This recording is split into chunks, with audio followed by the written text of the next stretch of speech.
What it do, droners? B here with an episode of Droner News just for you.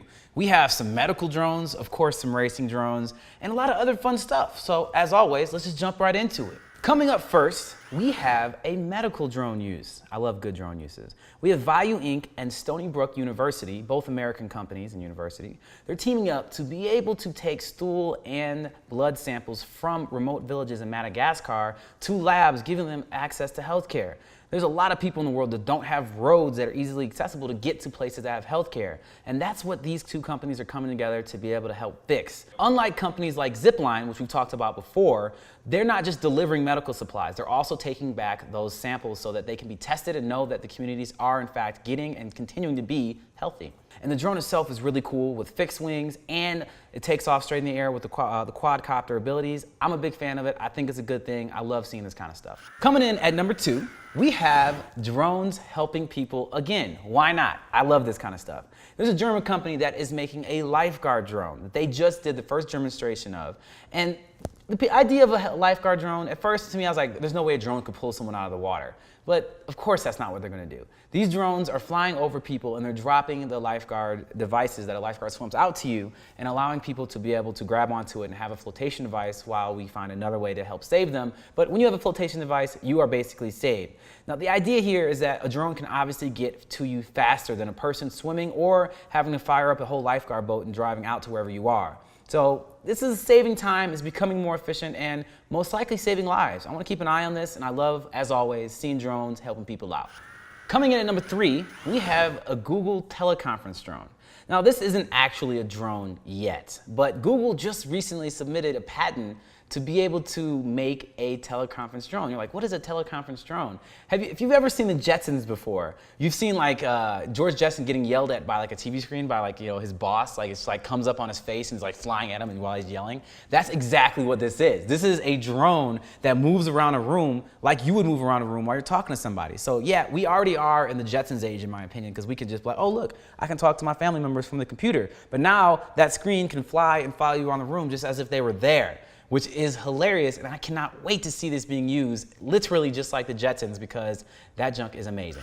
Coming in at number 4, we have a challenge. And this challenge was issued by DJI to UC Berkeley's mechanical engineering students to be able to create a drone, aka the Matrice 100, that can fly as long as you want, indefinitely. And of course it could be tethered, there's no way you can make a drone fly forever. But they had to figure out a way to do that and pretty much make it so it's like universally accessible. And they did. They made it so that you can take it from a standard house AC unit, AC power unit, and fly the drone as long as you want it in the air.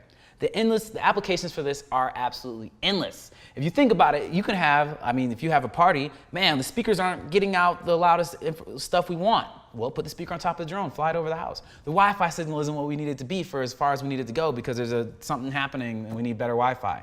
Fly it up there, leave it up there as long as you want.